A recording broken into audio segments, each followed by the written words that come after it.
everyone, welcome and welcome back to my channel once again.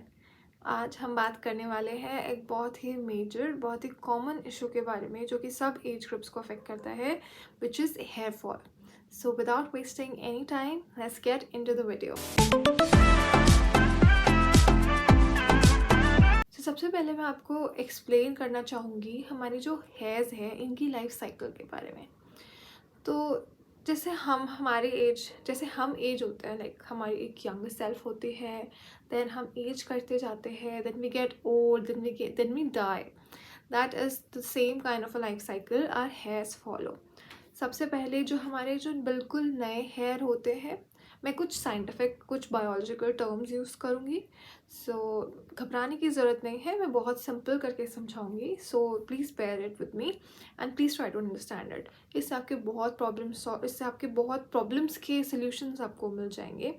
और जो एक फालतू का स्ट्रेस ले लेते हैं ना हम लोग, थोड़े से बाल अगर हमें दिख जाते हैं कॉम में या झड़ते हुए, सो वी थिंक कि हमें बहुत ज़्यादा हेयर फॉल हो रहा है, जबकि ऐसा नहीं होता. दो टाइप के हेयर फॉल्स होते हैं, एक होता है फिजोलॉजिकल, एक होता है पैथोलॉजिकल. फिजोलॉजिकल हेयर फॉल से हमें डरने की ज़रूरत नहीं है, हमें पैथोलॉजिकल हेयर फॉल को ट्रीट करने की ज़रूरत है. तो फालतू का स्ट्रेस नहीं लेना, मेरी बातें पूरी सुननी है, वीडियो को एंड तक देखना है और फिर चीज़ों को लेके अपने सोल्यूशन से ढूंढने हैं.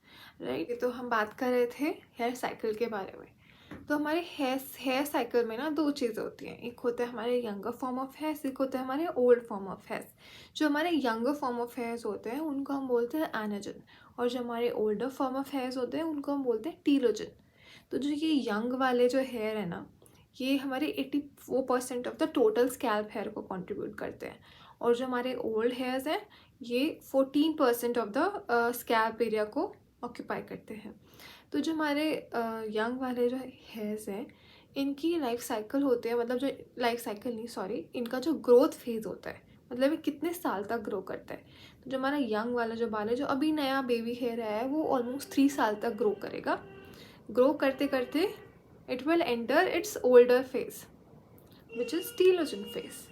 और जो टीलोजन फेज होता है इसका रेस्टिंग पीरियड होता है, मतलब अब ये बुढ़ा हो गया है या ये ओल्ड हो गया है और अब ये 3 साल तक रेस्ट करेगा. इसके बाद अब बस 3 मंथ्स की ही लाइफ बची है. आपको कैसे डिफ्रेंशिएट करोगे कौन सा बाल टीलोजन है कौन सा बाल एनोजन है, ये भी मैं आपको आगे वीडियो में बताऊंगी, तो सुनते रहो. ठीक है, तो जो हमारा 3 साल तक बाल ग्रो करा, ठीक है, अब बुढ़ा हो गया है, अब इट्स अबाउट टाइम कि अब वो इट हैज़ टू डाई. सो वो रेस्ट करेगा. रेस्ट करते करते 3 महीने तक उसके ही जिस रूट में वो था उसी रूट से एक नया बेबी हेयर निकल के आएगा, एक नया एनर्जन निकल के आएगा. तो ऐसा नहीं होता कि अगर आपका कोई हेयर फॉल हो रहा है तो वहाँ से नया हेयर नहीं निकलेगा. वो फॉल इसीलिए हो रहा है बिकॉज नीचे से एक नया हेयर उसको पुश कर रहा है और वो वहाँ से निकलने वाला है, उसको जगह चाहिए, तो इसका निकलना बहुत ज़रूरी है. तो इसलिए होता है हमारा हेयर फॉल. ये हो गई पहली बात. अब दूसरी बात, अब हम कब बोलेंगे हेयर फॉल को फिजोलॉजिकल और कब बोलेंगे पैथोलॉजिकल. फिजोलॉजिकल हेयर फॉल होता है जब आपके ये जो टीलोजन है, जो हमारे ओल्ड हेयर्स हैं, ये ऑलमोस्ट 100 या 100 से कम हमारे फॉल हो रहे हैं, तो ये हमारा फिजोलॉजिकल हेयर फॉल हो गया. ठीक है, अगर किसी भी केस में यही टीलोजन 100 से ज़्यादा गिर रहे हैं, दैट इज़ पैथोलॉजिकल, तब आपको ध्यान देने की ज़रूरत है. या फिर हमारे एनर्जन हेयर फॉल हो रहे हैं, मतलब जो हमारा बेबी हेयर थे वो गिरने लग रहे हैं, ये भी it is time when you should be concerned about your hair fall. तो अब हमें कैसे पता चलेगा कि जो हमारा बाल गिरा है वो एनर्जन है कि टीलोजन है, यंगर हेयर है कि ओल्ड हेयर है. तो इसको डिफ्रेंशिएट करने के लिए ना आपको देखना होगा जो हमारा जो हेयर होता है उसका जो रूट वाला पार्ट होता है. जो हमारे हेयर के ना दो चीज़ें होते हैं, दो पार्ट्स होते हैं नीचे लोअर पार्ट में. एक होता है फॉलिकल और एक होता है बल्ब. बल्ब से आपको समझ में आ रहा होगा, लेमन टर्म्स में समझा रही हूँ, बल्ब से आपको समझ में आ रहा होगा कोई मोटा बल्ब जैसा दिखने वाला स्ट्रक्चर, राइट. तो ऐसा ही दिखता है उसका बल्ब. सो आपको देखना है जो हमारा एनर्जन, जो हमारा नया वाला हेयर है, उसका फॉलिकल ब्लैक कलर का होगा, लंबा होगा, ओके, और जो उसका बल्ब पार्ट होगा वो भी ब्लैक होगा. In short anagen hair totally black होता है, वो कहीं से वाइट नहीं होता.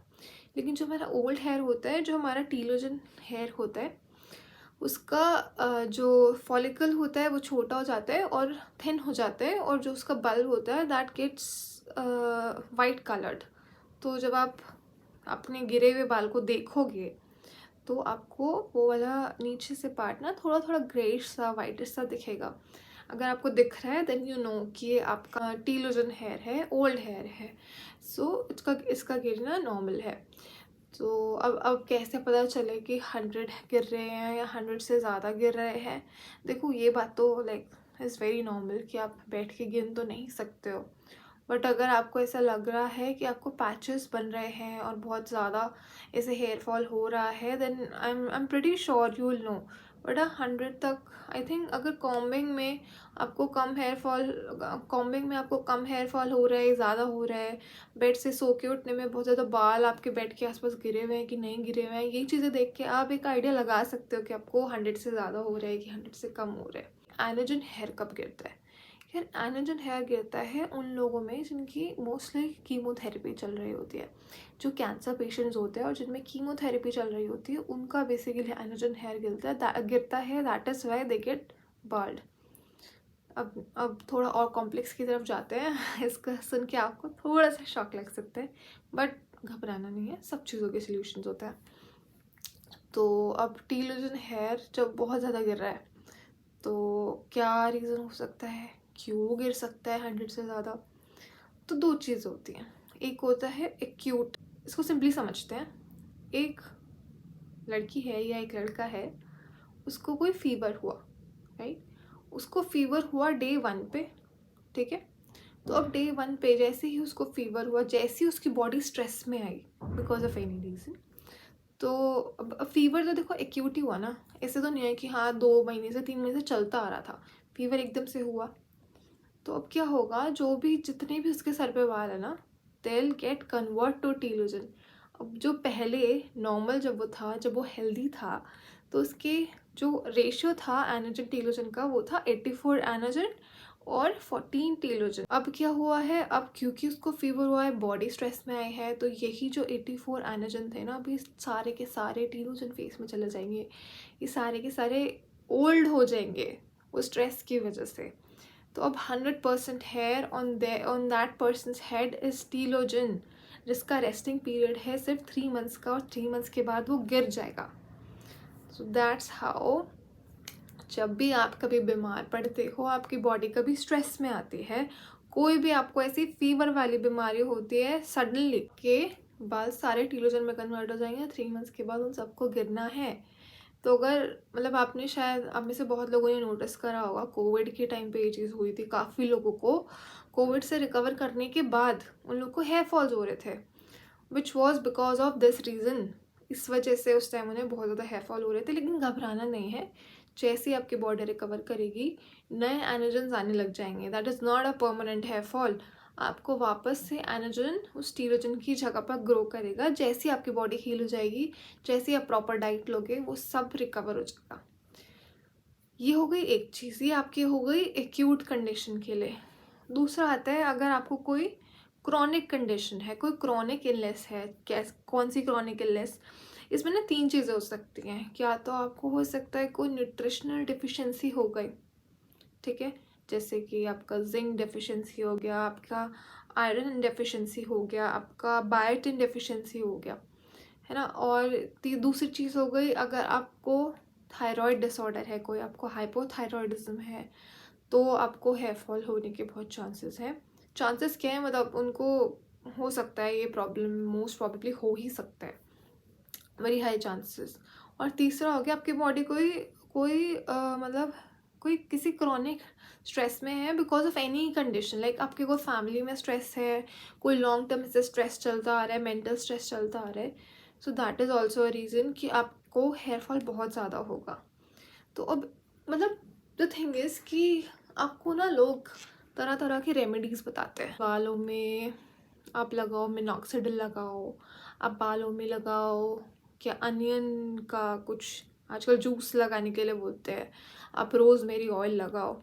यार आप ये सब करो, दैट इज़ गुड, मैं ये नहीं कह रही कि इनसे आपको कोई फ़ायदा नहीं होगा, लेकिन जब तक आप रूट कॉज पे नहीं पहुँचोगे ना, आपकी कंडीशन प्रॉपरली पूरी तरीके से ट्रीट होगी ही नहीं। तो सबसे पहले रूट कॉज जो है आपके कंडीशन का, उसको पता लगाओ कि क्यों हो रहा है, क्या इस चीज़ के लिए आपको डॉक्टर के पास जाने की ज़रूरत है। क्योंकि हो सकता है आपको लग रहा हो कि नहीं, मैं तो मतलब सब कुछ सही कर रहा हूँ लेकिन मेरा फिर भी हेयर फॉल हो रहा है। तो ऐसा नहीं है। अगर आपको हेयर फॉल हो रहा है तो आपकी बॉडी आपको बता रही है, उसका बताने का मैकेनिज़्म है कि आपकी बॉडी में कुछ ठीक नहीं है, you should get it tested, और उस हिसाब से आपको अपना ट्रीटमेंट कराना चाहिए। अदरवाइज़ आपकी वो बीमारी प्रोलॉन्ग होती रहेगी, आपकी बॉडी की ओवरऑल हेल्थ ख़राब होती रहेगी। जो हमारे बाल होते हैं ना, दे आर नॉन लिविंग। सो सबसे पहले जब भी हमारी बॉडी में कोई स्ट्रेस होता है तो हमारी बॉडी सबसे पहले इन्हीं को अफेक्ट करती है, हमारी नेल्स को अफेक्ट करती है। सो इन साइंस को कभी भी आपको अनदेखा नहीं करना है। And that's it. मैंने इसमें आपको कोई रेमेडी नहीं बताई है, कुछ नहीं बताया, बहुत प्रैक्टिकल बात करी है। सो अगर आपको इस वीडियो से कोई हेल्प करके, then please do like this video, share this video and subscribe to my channel for more informative content like this. Thanks for watching. Bye bye.